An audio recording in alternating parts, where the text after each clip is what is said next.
Senhor, meu povo, a paz do Senhor. Pode se assentar, fique à vontade. Esse é o nosso primeiro talk show da nossa Academia de Líderes e seja muito bem-vindo a esse momento único que nós viveremos nessa manhã. Eu já quero te convidar, você que está mais atrás aí, chega mais para frente, vem aqui, senta mais aqui, ó, tem muitos espaços aqui na frente, chega mais, a gente quer estar mais pertinho de você. E hoje nós traremos um tema que é muito relevante para nós cristãos, um tema que é necessário que nós falemos e que nós entendemos. Talvez você já viu o nosso vídeo aí de divulgação, você já sabe o tema, ou talvez você não saiba, hoje nós falaremos sobre arrebatamento, meu irmão. E cara, isso é relevante demais para a sua vida. E eu queria convidar aquele que vai esclarecer as nossas dúvidas, aquele que vai trazer um pouquinho da palavra para nós.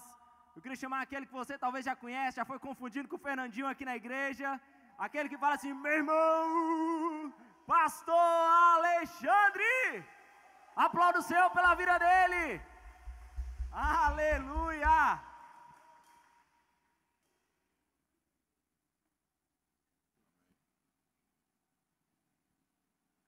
Já quero convidar o pastor Alexandre, pode sentar aí, pastorzão. Seja muito bem-vindo ao nosso talk show. Amém. É um prazer, é uma honra tê-lo aqui. Amém também. Nossa diretoria aí da Academia de Líderes visou fazer algo diferente nas nossas academias, algo diferente daquilo que a gente já tem vivenciado, né? E trouxe esse projeto para a nossa igreja e, cara, eu creio que Deus vai falar ao seu coração e você vai poder compreender muito melhor sobre esse assunto que é atual, né, pastor? Sempre. É muito atual. Sempre atual. A igreja não pode viver sem pensar nisso, que é um ponto-chave para a igreja na terra e para os fins dos tempos.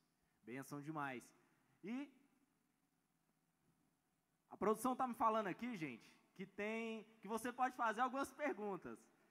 E eu vou pedir para a produção entregar um material aí. Tem um material de perguntas. Se você quiser fazer alguma pergunta sobre arrebatamento, algo que você tem dúvida, levanta a sua mão aí.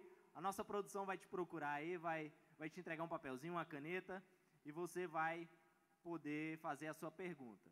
Amém? E o pastor Alexandre é o pastor da nossa igreja, está aqui desde o início, e vai falar um pouquinho, vai esclarecer para nós, como eu disse, um pouquinho sobre o arrebatamento.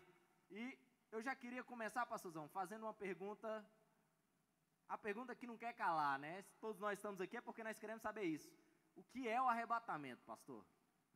O arrebatamento nada mais, nada menos que a tirada da igreja num piscar de olho. Vai ser algo que vai ser totalmente poderoso. Por isso que a palavra original diz que é tirado. O arrebatamento do grego é tirado mesmo, uma ruptura muito rápida, abrir e fechar dos olhos.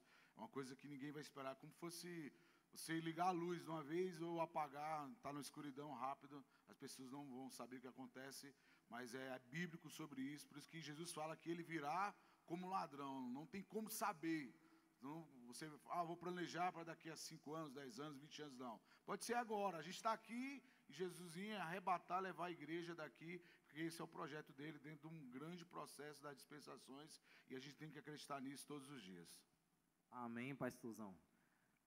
E aquilo que a gente sempre tem dúvida, está acontecendo muitas coisas no cenário global, né, pastor? Muitas coisas no cenário mundial. E muitos vêm falando na internet sobre sinais, muitos vêm falando sobre mensagens, palavras que estão sendo cumpridas na Bíblia, né? E quais são os sinais da volta do arrebatamento? O que tem acontecido atualmente que a gente pode dizer assim, olha, isso é um sinal de que, de fato, Jesus está voltando e a gente precisa tomar uma atitude. Olha só, tem vários sinais, várias situações, vários pontos da história da humanidade, principalmente no século XX e depois agora no século XXI, muitas coisas trazem informações contra isso. Um primeiro grande super sinal que aconteceu na história da humanidade recente foi a criação, o retorno de Israel, em 1948. Então, aquilo lá foi um marco na história da humanidade em relação às profecias bíblicas, aquilo que foi direcionado ali até nas profecias de Daniel, e todos os teólogos, todos acreditam que a gente entrou na última semana de Daniel, e aquilo foi um marco porque havia várias profecias na palavra que falavam desse retorno de Israel para o local dele, para a terra dele, e dali começaria os fins dos tempos.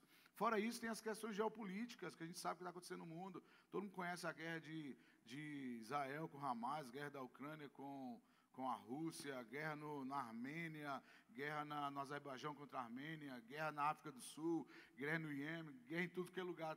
Todos os países do mundo hoje praticamente têm conflito. Só para você ter ideia, em 2014 e até 2020, tem várias pesquisas da ONU contra as questões de guerras no mundo. Praticamente todos os países, a ONU tem 162 países que são aliançados a ela, e em 2014, somente 11 não estavam em conflito, o resto, todo mundo estava em conflito. Jesus falou lá em Mateus 24, que é o grande texto, né, que as pessoas leem, a gente toma como base a informação dos últimos tempos. Jesus fala sobre guerras, rumores de guerras, e a gente vê que isso está se cumprindo. Fora as questões sociais, né, que o mundo hoje, ele descaminha para algo que não é pensado em relação aos ensinamentos bíblicos, e isso a gente começa a visualizar como um sinal da volta de Jesus. E a gente também começa a ver que há uma perseguição também, que é um sinal, viu? Jesus fala que nos finais dos tempos, os cristãos, nós seríamos perseguidos. Hoje, 350 milhões de cristãos são perseguidos no mundo, todos os anos. Então, quer dizer, é muita gente. Tem países como alguns países do Oriente Médio que nos anos 80, nos anos 90, tinham 20% da população que era cristã. Hoje está chegando a 4%, 3%. Com uma perseguição muito grande, muito forte com os cristãos. Fora as questões que a gente faz tecnológicas, né? Parece que tudo descaminha para esse momento da volta do Senhor Jesus, as informações que a palavra de Deus traz como a volta de Jesus, os textos bíblicos que falam sobre isso, que a gente precisa estar alerta, são sinais poderosos. E a gente começa a ver que, quando Jesus fala assim, quando o evangelho for pregado em todas as nações, aí virá o fim. Só que a gente sabe que tem muita gente que ainda precisa ouvir sobre Jesus. Por isso que eu sei que parece que as coisas ainda faltam um pouquinho, porque o evangelho, talvez a tecnologia, mas existe várias pessoas do mundo que nunca ouviram falar de Jesus ainda, e eu creio que quando a igreja cumpriu o papel dela como pregadora, evangelizadora, aí sim, aí esse sinal que é pregar para todo mundo, porque ninguém vai ter a desculpa de chegar diante de Deus e falar assim, eu não conheci, não te ouvi, não ouvi falar que tu és o Senhor, aí virá o fim. Mas os sinais estão muito visíveis, é muito próximo. Pandemia foi um caso desse, agora recente. Amanhã fazem 4 anos, né, que começou o lockdown, que aconteceu o lockdown. É um marco na história da humanidade, já passaram-se 4 anos, mas foi um marco importante que é, de fato, algo que mudou a história da humanidade, e isso revela que a volta de Jesus está próxima. E lembrando que a volta de Jesus, muitas pessoas confundem, né, com a volta, com arrebatamento, com a segunda volta de Jesus, que é totalmente diferente. Amém. Pastor, a gente deve ficar alerta com esses sinais que o senhor falou aí? Tem como se preparar?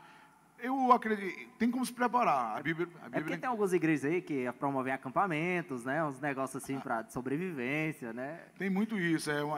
Hoje, principalmente nos Estados Unidos, tem muitas as questões de criar os bunkers lá. É muito famoso. As pessoas estão se preparando. Há empresas que estão milionárias criando casas, criando aqueles subterrâneos, aquelas casas subterrâneas para as pessoas viverem nesse momento da tribulação.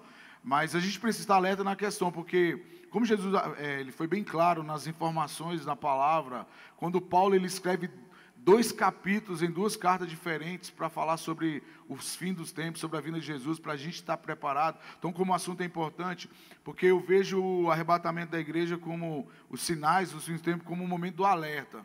Sempre está noticiando para você. É igual o Waze alerta que se você andar daqui a pouco tem um sinal, daqui a pouco você vai ver. Eu gosto de pensar o arrebatamento do alerta como as luzes de Natal. Você viu que as pessoas, o Natal não chegou no dia que acenderam as luzes para o Natal, mas chegou antes. A gente tem que estar preparado para isso, porque daqui a uns dias vai chegar a luz, vai chegar o Natal. Então, quando a gente pensa em viver esses últimos dias da face da terra, é porque a gente vai pregando todos os dias, vai alertando as pessoas. Aí por isso que Jesus fala, nos fins dos tempos vai ter falsos profetas, se levantarão contra vocês. Vai acontecer isso, vai fazer cair até fogo do céu. São essas informações que a gente precisa estar olhando e preparando de fato para esse grande dia que é a volta do Senhor. Aleluia. E tem data, pastor, já para acontecer isso aí? A gente já pode marcar na agenda lá no nosso... Anota aí. Eu fiz a previsão.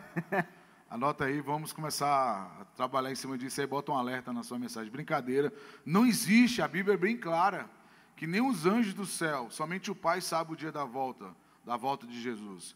Porque esse eu falo que é o grande segredo. Eu acho que foi um grande marketing, né? Que eu falo assim, Deus, ele falou, vou criar algo não para trazer uma tristeza, que muita gente olha para o arrebatamento ou a volta de Jesus como tristeza, porque, poxa, eu tenho que fazer isso, eu tenho que viver uma vida de santidade, eu tenho que viver uma vida santa, eu tenho que seguir os princípios, sei o quê. Parece que é pesaroso para as pessoas, mas não existe, não informação. Já tentaram criar essa ideia há tantos dias. É claro, se a gente pegar os teólogos que trabalham com números, não numerologia, mas trabalhar com número, com tempo, eles começam a desenhar e pensar algo, como eu acabei de falar no início, falar sobre as 70 semanas de Daniel, e eles começam a estudar sobre isso, e eles começam a fazer cálculos, tentando ter uma ideia, mas de fato não existe, porque Jesus pode voltar para eu e você a qualquer momento também, né? E se eu morrer agora? Jesus voltou para mim, olha.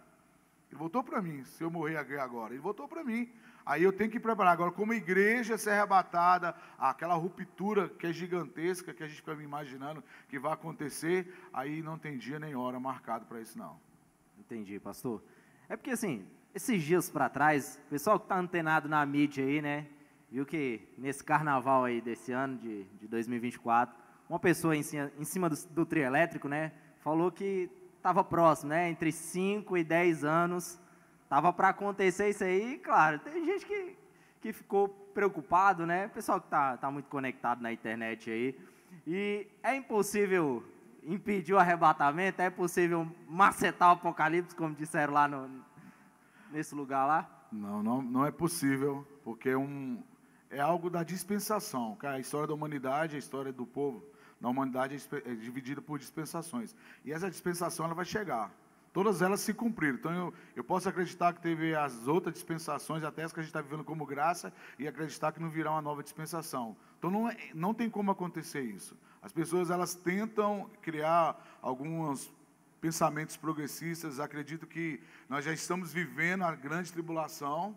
Alguns acreditam que essa realmente é uma ruptura, onde quando ele fala assim que Deus implantará o reino dele, eles acreditam que é implantar um reino mesmo. Jesus virá e implantará sem essa ruptura que é o arrebatamento. Mas não tem possibilidade alguma. O Apocalipse vai chegar, tudo aquilo que está escrito na palavra do Senhor vai se cumprir literalmente, porque foi Ele que falou que iria acontecer, Jesus falou, Deus falou que iria cumprir. Então as pessoas elas até tentam, a história da humanidade todinha falou sobre isso. E não seria diferente viver nesses dias que são tão maus, alguém falar que não vai ter arrebatamento, porque o fim é certo para essa situação. E as pessoas sabem que quando Jesus voltar, todas as demais situações, demais histórias, demais promessas, elas vão se cumprir até o juízo final. Talvez seja isso que as pessoas fiquem com medo, porque um dia todo mundo vai ter que encarar esse juízo, encarar Deus, e às vezes pode ser assustador, porque naquele dia lá não vai ter advogado nenhum para defender ninguém. Por enquanto nós temos Jesus, que é advogado. Facilita muito, né, a ideia de viver a graça. Mas naquele dia não vai ter ninguém lá, ó, desculpa aí, releva um pouquinho aí, vamos ajudar essa pessoa. No dia do juízo não terá chance alguma, porque o próprio Deus que irá julgar todos. Amém. A gente não pode impedir isso, então tá certo. Certo. Mas outra dúvida que é relevante, que muitas pessoas fazem, é que no dia do tocar das trombetas, né, que é falado bastante, todos conseguiremos ouvir, todas as pessoas conseguirão ouvir, ou só a igreja de Cristo, só o povo de Cristo, o povo eleito? Como é que vai funcionar isso, pastor? Olha só, a questão da trombeta é importante a gente lembrar que é uma questão histórica para o povo de Israel. Lá, quando eles estavam no deserto, Deus mandou eles fazer 2 trombetas, que era para anunciar tanto as saídas do arraial, como a conduta, como era para chamar também, quando eles tinham que fazer algo. Então, a trombeta é uma coisa muito peculiar para o povo de Israel. Só que a Bíblia fala na questão do soar da trombeta, somente a igreja do Senhor vai ouvir. Somente a igreja do Senhor vai ouvir, por isso que é o sinal. É tipo aquele sinalzinho do alerta que você recebe da notificação do celular. Eu até brinco que poderia ser aquela mensagem lá. Tocou, já era. Soou, quem está conectado vai subir, vai ter o seu corpo transformado e vai ter um encontro com o Senhor nos ares. Então, somente essa pessoa. E é claro que quando eu era criança, né, ficava tentando imaginar como seria isso. A gente brinca, tem até aí um som de uma trombeta ali. O apóstolo soltou um dia, ele ministrando aqui, ele mandou soltar o áudio. Cara, é forte demais. Talvez seja uma experiência, vai ser única. vai ser extraordinária. É por isso que às vezes as pessoas não têm a percepção que quando a igreja for tirada da face da terra, algumas pessoas não ligarão, porque para alguns lugares são pessoas comuns. É claro que um país como o Brasil, nós somos milhões de cristãos ou de evangélicos, talvez na hora que a igreja tiver ruptura, todo mundo sair, vai fazer falta. Mas em alguns lugares não, e depois eles vão acostumar, desapareceu, vê um OVNI aí, levou a galera, aqueles filmes de Hollywood, que gosta de trazer essa sensação que a nave vai vir, vai levar as pessoas e desaparecerão. Alguém vai para Marte, vai para outros lugares. Mas, de fato, esse soar, o que a Bíblia diz, que a gente vai ouvir, e esse vai ser o grande sinal para o arrebatamento da igreja, e eu vejo somente como aqueles que estão preparados. Porque não faz sentido quem não esteja preparado ouvir, porque é um sinal. Esse sinal que vai dar o alerta, e imagina os anjos tocando e a gente sendo arrebatado. Somente os que estão preparados. Amém. Pastor, a volta de Jesus ela vai acontecer em 2 fases, né? A primeira é o arrebatamento da igreja, e a segunda é a volta de Jesus nos ares. O senhor pode explicar um pouquinho para a gente sobre isso? Talvez seja na pergunta. Jesus vem e arrebata a igreja. Só que a segunda vinda é quando ele, depois da borda do cordeiro, ele volta para implantar o reino dele. São diferentes. Jesus veio, andou sobre a terra, fez todo o trabalho que deveria fazer. Aí o Espírito Santo ele foi ao céu e falou: não, vocês não vão ficar lá só, vocês vão ter Consolador, eu vou preparar-vos lugar. Então Jesus foi ao céu preparar lugar. Enquanto isso, o Espírito Santo está aqui e a igreja fazendo o papel de evangelização, que é esse papel que a gente faz todos os dias, que talvez a gente tenha a percepção que a igreja nasceu para fazer culto, mas culto é prestação de adoração. Mas, de fato, o trabalho da igreja ela é evangelizadora para levar o maior número de pessoas para esse reino. Mas Jesus ele vem, leva, e na segunda volta que tem o Tribunal de Cristo, borda do Cordeiro, e Jesus volta para implantar um reino. São situações diferentes e de forma diferente. Quando Jesus vir nessa volta do arrebatamento, ele está ali como o noivo, esperando a noiva. Tranquilão, bonitão, esperando a noiva adornada. Mas quando ele voltar da outra vez, não. Ele vai vir já como em cima de um cavalo, vai vir poderoso, vai vir reinando, vai vir para governar. Não terá esse papinho que a gente tem hoje, não. Vai ser totalmente diferente a forma que ele vai vir de fato para guerrear e tomar posse daquilo que é direito dele. Amém. Pastor, segura só um pouquinho aqui, vamos para o intervalo comercial aqui. Segura aí só um pouquinho. Meu irmão, você quer andar bem, você quer andar bonito, você quer andar estiloso, e eu já quero te propor algo. Nós estamos vivendo um mês do aniversário da nossa igreja, 17 anos de Ministério Avivando as Nações. Aplauda o Senhor por isso. E nós estamos ali na nossa livraria, vendendo uma camiseta maravilhosa, meu irmão. Se você ainda não adquiriu a sua, procure a nossa livraria ali, por um valor simbólico, procure lá o pessoal da livraria, adquira logo a sua camiseta, e cara, ande estiloso, ande bonito, e na visão da nossa igreja, amém? Aê. Vamos voltar para o nosso talk show, para as nossas perguntas sobre o arrebatamento. Pastor, o que é a grande tribulação, né? Como o senhor disse hoje, algumas igrejas, né, já estão falando que nós já estamos vivendo, né, esse período da grande tribulação ou a pré-tribulação, né? Explica para a gente um pouquinho o que é isso, né? O que é a grande tribulação, né? E qual vai ser o período, como é que vai acontecer tudo isso? Olha só, são contextos históricos para a gente entender, de fato, né? Quando a igreja ela é arrebatada, ela sobe, né, vai para os ares, tem um encontro com Cristo, tem o famoso tribunal de Cristo, aí depois vem a borda, e nesse período são 7 anos. Então a grande tribulação vai ser um período pós-arrebatamento. A igreja subiu, foi aos ares, foi para viver um momento especial com Cristo ali, na borda do Cordeiro, e esse período será dividido em 2 partes. Está na Bíblia, Apocalipse, você pode ler. Leia Apocalipse e você vai entender sobre isso, sobre a grande tribulação. 3 anos e meio de muita tranquilidade. Olha para mim, são 7 anos, a grande tribulação. O que é a grande tribulação? A terra vai viver, talvez você ache que o que a gente está vivendo é ruim, imagina na grande tribulação. Vai ser uma coisa muito pior, muito mais difícil. Você vai ver que não terá escape para muitas pessoas. As coisas se tornarão difíceis. O sistema mundial. Eu vim conversando com as pessoas, a gente vê, parece que tudo conspira para isso. As grandes organizações do mundo, elas são grandes corporações. Talvez você não saiba, mas a Fiat é dono de porrada desses carros de marcas. A Volkswagen é dona de uma porrada, são nomes diferentes, mas são conglomerados que dominam o mundo inteiro. Então, para a grande tribulação vai acontecer isso. O sistema mundial está sendo preparado para isso. São 3 anos e meio, tranquilidade, parece que as coisas vão normal. A igreja foi embora, desapareceu um povo, a galera sumiu, desapareceu. Aí algumas pessoas, mas ele, foi minha mãe que era crente, uma galera que estava, meu vizinho aqui, sabe aquela irmãzinha do coque? Aquele irmão que andava com a Bíblia, desapareceu, beleza. E vão esquecer, como a gente sempre esquece. Aí, como é um momento de tranquilidade, com o governo ali do anticristo muito forte, dominando, imagina uma economia boa, imagina tendo produção boa, aí as pessoas vão se acostumar. Até a gente que ficou, a galera que ficou, poxa, mas está massa. Fiquei na terra, mas as coisas estão funcionando. O crédito está bom, eu troquei de carro, fiz faculdade, viajei, o governo mundial, a ONU se reúne em vez de só deliberar sobre os assuntos, aí começa igual o presidente do nosso Brasil. Não, para que ONU? A gente tem que ter, o mundo tem que ter um governo mundial. É o que está sendo pregado, gente. É o que está sendo dito todos os dias na mídia.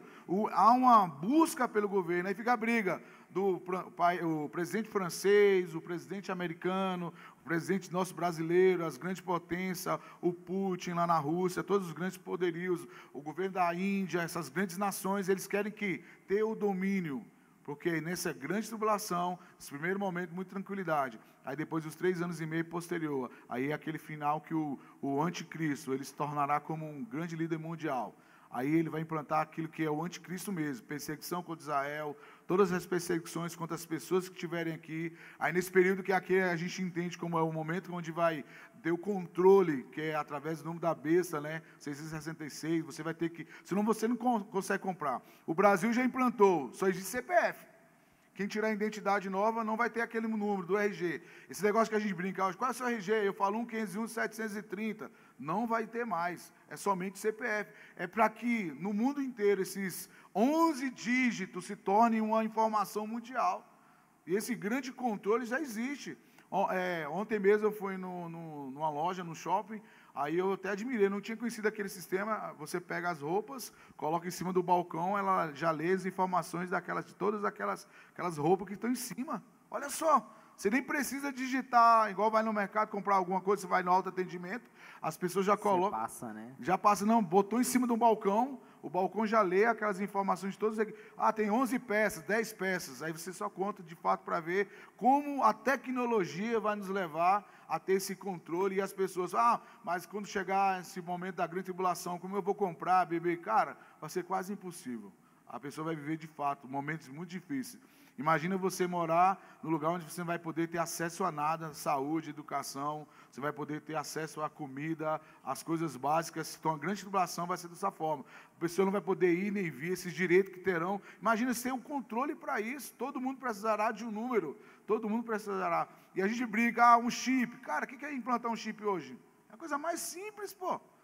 Se você botar um chip em você, um nanotecnologia, já existe. Então não precisa muita coisa para dizer, hoje mesmo, você só tem acesso pelo seu número do seu CPF, só o seu RG. Você não consegue comprar igual quem precisa fazer imposto de renda. Se você não declarar, daqui a um ano vai chegar uma informação, o seu CPF está irregular. Você vai no local, a pessoa vê o número do seu carro, inteligência artificial. Você entrou no estabelecimento, às vezes você nem precisa mais no shopping, talvez você nem precisa mais pegar aquele papelzinho, já pega a placa do seu carro, só vai saber porque há uma imagem pegando a placa. Então, esses fins dos tempos vai acontecer. E no momento da grande tribulação, vai ser dessa forma. As pessoas vão viver 3 anos e meio tranquilo, 3 anos e meio depois, posterior, só de guerra, tribulação, aquele negócio todo. O mundo em caos. Enquanto isso... Se você quiser viver numa eternidade boa, pode aceitar Jesus e reconhecer com o Senhor. Enquanto isso, quem está vivendo tribulação vai estar aonde? Na borda do cordeiro, tomando Coca-Cola, suco de uva, McDonald's, comendo coisa boa, churrasquinho, picanhazinha, vivendo eternamente. Pastor, então, só para a gente entender, a igreja, ela vai viver alguma coisa da tribulação? Porque tem algumas igrejas que pregam isso, né? Que a igreja vai participar ali do início da grande tribulação, né?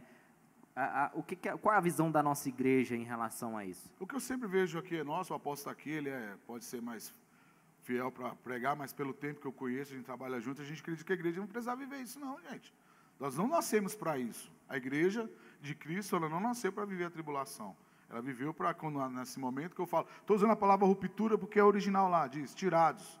No momento do arrebatamento, nós teremos que ser tirados aqui.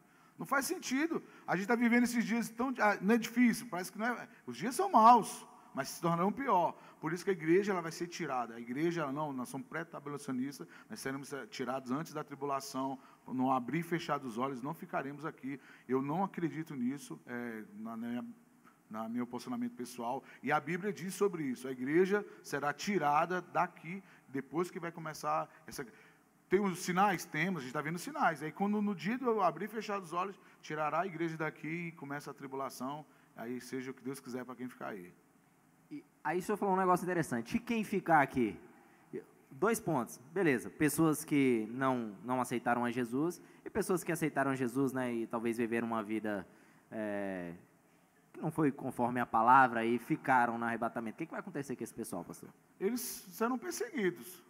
É claro que a gente entende, se começar a ler a Bíblia, quando a igreja vai subir daqui, a gente vai, durante um período de 3 anos e meio, vai ter duas testemunhas, serão 2 profetas, 2 pessoas que pregarão o evangelho aí.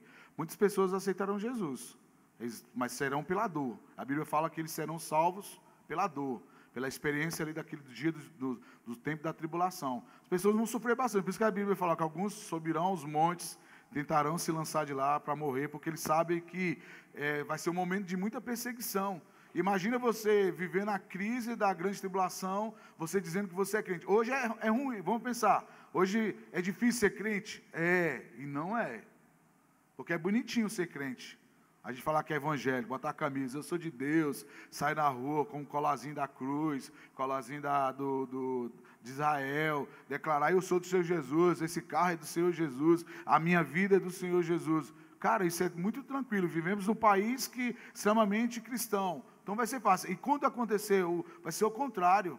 Aí, de fato, você vai ter que fugir, correr, você vai ter que viver uma vida de perseguição, talvez não vai conseguir comprar, aí vai viver um Dark Death, sabe aquele filme lá, ficando sozinho na face da terra, não tem ninguém? Vai ser daquela mesma forma, as pessoas não vão ter o que fazer, você vai ter que fugir. Aí imagina você, no momento de crise, tem que confessar com Jesus, e hoje é muito mais fácil, com a liberdade que nós temos de reconhecer Ele como Senhor todos os dias. A gente pode pegar a nossa rede social e declarar que Jesus é bom. Naquele dia você não vai poder fazer isso, porque você vai ser, de fato, perseguido, vai ser um sofrimento mesmo. Para quem ficar aqui, vai haver salvação. A Bíblia é bem clara. O texto bíblico fala assim, quem são aqueles que estão vindo ali? Aí a resposta é, aqueles que estão vindo, eles vieram da grande tribulação. A roupa deles estão limpas, foram sujos de sangue, porque precisaram sofrer demais para alcançar esse momento de salvação naquele dia lá. É claro que ninguém sabe quem são as 2 testemunhas, há um grande lápis, né? Depois os pensamentos teológicos, vários, né? Alguns falam que é Elias, outros falam que é Enoque, outros falam que é Moisés, outros falam que são grandes pregadores, alguns falam que é a igreja que um dia foi, que prega durante toda a história da humanidade, mas eu sei de fato que vai haver pessoas que ficarão aqui e elas terão a possibilidade de ainda ter essa chance de ter um encontro com Jesus. Amém. Então, 3 anos e meio de bonança, 3 anos e meio de perseguição, o anticristo vai governar ali, e aí Jesus volta. E nesse momento que Jesus vai voltar, que volta, né? No momento que Jesus voltar, aí que começa o juízo final, pastor? Não, negativo. Eu gosto que eu falo que a volta triunfal de Cristo, eu amo muito. Tem um filme chamado Armagedon que fala sobre isso, quando Jesus ele volta, ele pisa sobre o monte, aí racha ali, diz que ele pisa e ele volta com poderio. Nesse momento há uma crise na segunda metade da grande tribulação, os 3 anos e meio final. Então a guerra, todo mundo atacando Jerusalém, uma guerra mundial, pouquíssimos aliados com Israel, e todo mundo tentando. Jesus vem, ele pisa no monte, aí tem a guerra do Armagedon. Nesse período Jesus vem para implantar o reino dele. É o reino milenar, o reino de 1000 anos, onde ele vai governar, onde... Eu gosto de brincar, nós seremos como super-homens e super-mulheres.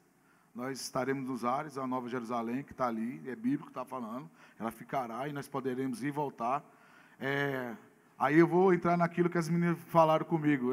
Não sei se está nas suas perguntas. Se a gente vai conhecer um ao outro nesse momento. É claro que vamos conhecer. É claro que eu tenho um pensamento que eu fui destruindo isso aí, até entender isso. De fato, a gente vai se conhecer no futuro. Porque, de fato, a ruptura vai existir, mas a ruptura é somente do corpo transformado. 1 Coríntios 15, 52, mais ou menos, fala sobre isso. Nós teremos um corpo transformado. Então, tudo nós vai ser transformado. A Elane brinca comigo, fala assim, vai tiscar em mim, fala, oi, Alexandre, tudo bem com você? Aí eu brinco com ela assim, eu falo, meu contrato contigo até que a morte nos separe, né?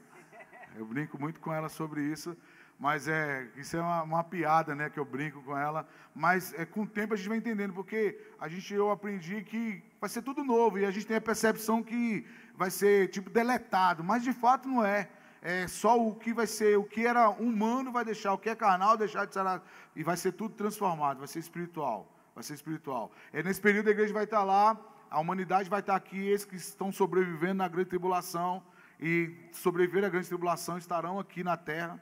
É claro que essas pessoas terão a chance de novamente reviver a humanidade, procriação, e nós estaremos como anjos lá, com Cristo, reinando sobre esse 1000 anos, e a igreja sendo vencedora, triunfante, reinando com Cristo. Por isso que fala assim, nós reinaremos com Cristo, porque a igreja que estará com Cristo, a Nova Jerusalém, ela reinará.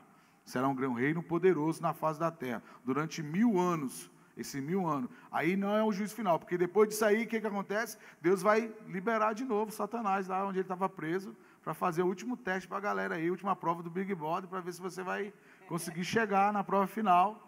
Aí vai liberar a galera, você vai fazer a prova do Enem lá, o concurso unificado, grandão, para ver se você passa, aí solta o diabo, tenta todo mundo, aí enfim, que aí ele vai de fato peneirar todo mundo, aí nesse final ele vai destruir Satanás, aí depois que vai ter o juízo final para todo mundo.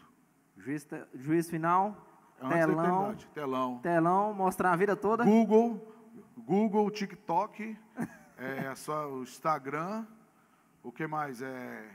Orkut, aí o foi WhatsApp, longe. O MSN, mensagens, isso tudo vai ser contra você, certo?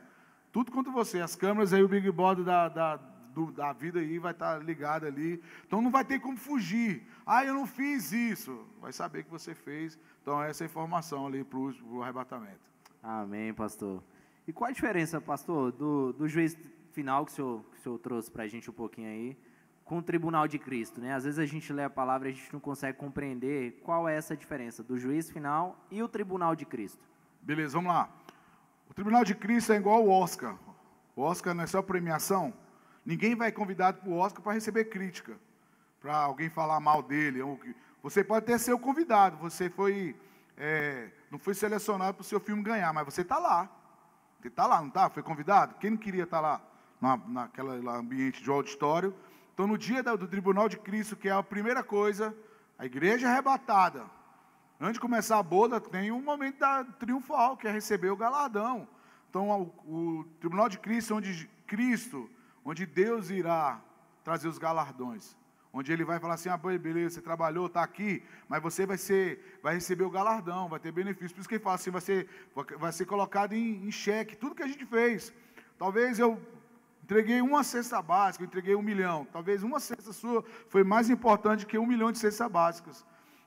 Talvez você pregou para uma única pessoa da sua família que se converteu, do que às vezes você passar anos e anos pregando numa tribuna e salvar 10 mil pessoas, e às vezes na hora de colocar, talvez seja só pelo momento de estar ali, ou você aprendeu a pregar, aí vai ser colocado isso, vai ser nesse grande momento, antes de entrar na borda, Jesus vai fazer uma grande homenagem, o Oscar vai, o galardão vai para fulano de tal, aí vai botar todo mundo, vai ser muito bacana, porque aí eu sempre falo assim, mas será que alguém vai ficar chateado, vai ficar, poxa, eu fiz tanta coisa, não, mas como a gente não vai ter esse sentimento lá, de egoísmo, de ira, de maldade, então a gente vai conseguir entender que eu posso ter recebido um galardão de prata, outro pode ter recebido outro galardão diferenciado nesse momento, aí é diferente do juízo, aí o juízo, meu irmão, aí é SPC, nada consta, colocado em cima, o Serazão lá,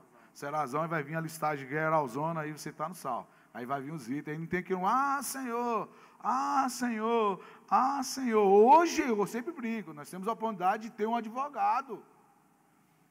Hoje nós estamos aqui, a gente pode fazer loucuras, a gente pode ser a pior pessoa. Jesus fala assim, eu paguei, isso aí é meu. Aí entra a graça, ele justifica, nós temos um advogado, hoje alguém que luta por nós, nos defende. Ele pega a nossa causa, a causa vai ter final. No dia do juízo, não terá. Não tem me perdoa, não, no dia do juízo, não. Não tem, não. Ele não vos conhece, né? Aí o grande problema vai ser isso. Quem é você? Deus vai falar para você. Porque ele vai olhar. Eu sempre falo para as pessoas que o juízo final vai ser a consciência que vai falar. As pessoas saberão. Ninguém fala, eu fiz sem querer. Não. As pessoas saberão o motivo que elas vão estar lá, o motivo que elas foram condenadas. A consciência dela vai dizer, você está condenado. Então, a pessoa, por isso que vai ser pranto e ranger de dente, porque durante toda a caminhada dela, ela teve a oportunidade de viver uma vida melhor, tranquila, e ele não, ele vai perder. E isso vai ser toda a humanidade. Imagina, não é somente hoje 2 bilhões, quantas pessoas? 8 bilhões de pessoas, nós temos 8 bilhões, mas é toda a humanidade passada. Aí alguns vão ser, naquele momento, condenados pelas obras, que nunca ouviu falar sobre Jesus, aí vai ser pelas obras que eles fizeram, e aqueles que já passaram pelo momento já da graça, que é por Jesus, e se não reconheceu Jesus como Senhor, é um abraço e já era. Meu Deus. Pastor, e o que são as bodas do Cordeiro, que a gente sempre ouve falar aí também, nesse momento, depois desse momento aí, depois... quando é que é esse momento? O boda do Cordeiro, a igreja sobe, como já falei, arrebatada, ruptura, momento do galardão ali, do Oscar, que é o momento ali do Tribunal de Cristo. Aí depois a gente vai para esse momento especial, que é onde Jesus vai assentar numa mesa. Deve ser enorme, né? É um figurativo, né? Mas deve ser um negócio muito bacana, que ele falou que ele vai servir cada um de nós. Olha só. A gente tem uma promessa, né, quando a gente participa da Santa Ceia, que um dia ele se assentará e nos servirá. Olha só, o próprio Cristo fazendo isso é um privilégio. Então a boda vai ser um momento de muita alegria, satisfação. Quem já foi em festa, né? É porque a gente tem a percepção da festa de casamento do Brasil, uma coisa de 1 a 2 horas depois da cerimônia. Mas a boda lá pro pessoal da Bíblia lá, o Antigo Testamento, eram dias de festas, celebrações, muita alegria, muita diversão, momento de cantar, celebrar o noivo ali com a noiva, porque isso a simbologia, né, que Cristo é o noivo e a igreja é a noiva, por isso que a noiva tem que estar adornada, bonitinha, preparada, é o que a gente está fazendo todos os dias, é que o apóstolo, o pastor fica aqui preparando a noiva, ornamentando a noiva, colocando a roupa no lugar, ajeitando, colocando a joia no lugar, para que um dia ela se apresente diante desse noivo, para essa linda e poderosa boda, para que seja um momento de muita festa e muita alegria. Vai ser um momento especial da igreja. Eu falo que é o momento ímpar da igreja, é viver na borda ali do Cordeiro. Pastor, para a gente finalizar as perguntas aqui, qual que é o papel da igreja no contexto do arrebatamento nesse momento? Pregação. Eu falo assim que eu não tenho dúvida nenhuma. A igreja, a Bíblia fala que a gente é o sal e luz. E o grande termômetro da igreja na face da terra, no século XXI, é a pregação, gente. Não tem como. Talvez a gente viveu isso, como eu comentei contigo, no final do século passado, século XX. A igreja, principalmente as igrejas brasileiras, né, as pentecostais, trabalharam muito na volta de Jesus, os congressos. O apóstolo sempre fala sobre isso aqui. Nós pregamos muito, falamos muito sobre a volta. Parece que é maçante, né, ficar falando sobre a volta, para estar alerta. E a igreja, às vezes, ela passa esse momento e dá uma quedinha, mas a história da igreja na face da terra sempre foi assim.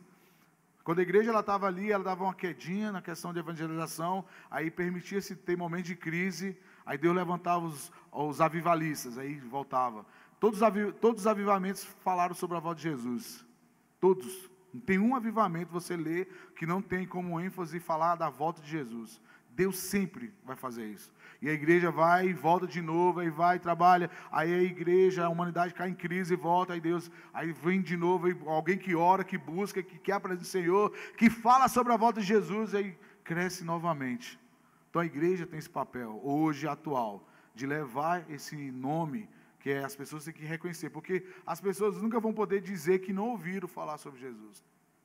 Não vai ter como ter essa desculpa de não ouvir. Por isso que a igreja, na face da terra, o negócio que, tudo que ela recebe, como dízimo e oferta, é aplicado para isso. Hoje o café da manhã está ali, vocês estão aqui, para quê? Para ouvir falar sobre arrebatamento. Para você sair daqui, quando alguém perguntar para você, a pessoa, eu vou beber, eu vou fumar hoje. Pô, mas eu tenho que estar preparado, Jesus vai voltar. E se ele vir, na hora que você botar o golinho, na hora que você tiver um momento de pecado, como vai ser a sua desculpa? Por isso que a gente tem que viver uma vida de santidade. Por isso que a gente tem que viver o amanhã. O texto bíblico fala, se São Cristo voltasse hoje.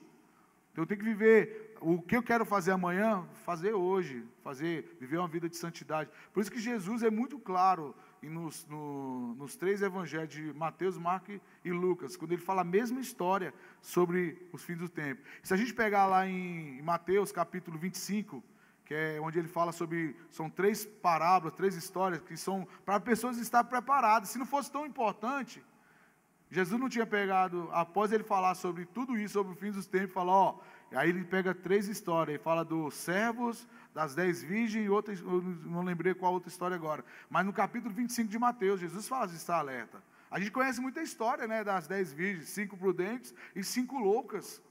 A gente tem que estar alerta, a igreja hoje é esse papel, continue com óleo na botija. A igreja tem muito isso, né? Procure estar com óleo, procure estar preparado. Aí, às vezes, o pastor chega aqui, ele prega uma palavra que talvez ele não chegou. Você tem que ter cuidado com o Apocalipse, mas o pastor prega, conserta a sua vida, aceita Jesus como Senhor. Você como líder, você está falando para a pessoa, conserta a sua vida, melhore. Não faça isso, porque esse é o papel da igreja, está alertando para ser eu falo assim, a igreja, ela é esse fielzinho da balança ainda para terminar as coisas.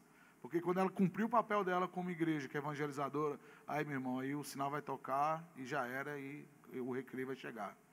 Amém, pastorzão. Pastor, só para a gente finalizar, a gente tem alguns minutinhos, eu queria fazer um jogo rápido com o senhor. Eu falo uma palavra e o senhor fala a primeira coisa que vem à cabeça, amém? Jesus.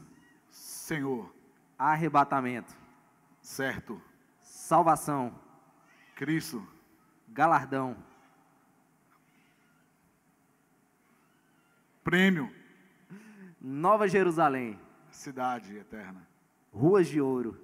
Lugar onde eu quero morar. Hoje. Eu quero Jesus para mim. Amém. Aplauda o Senhor pela vida do nosso pastor Alexandre.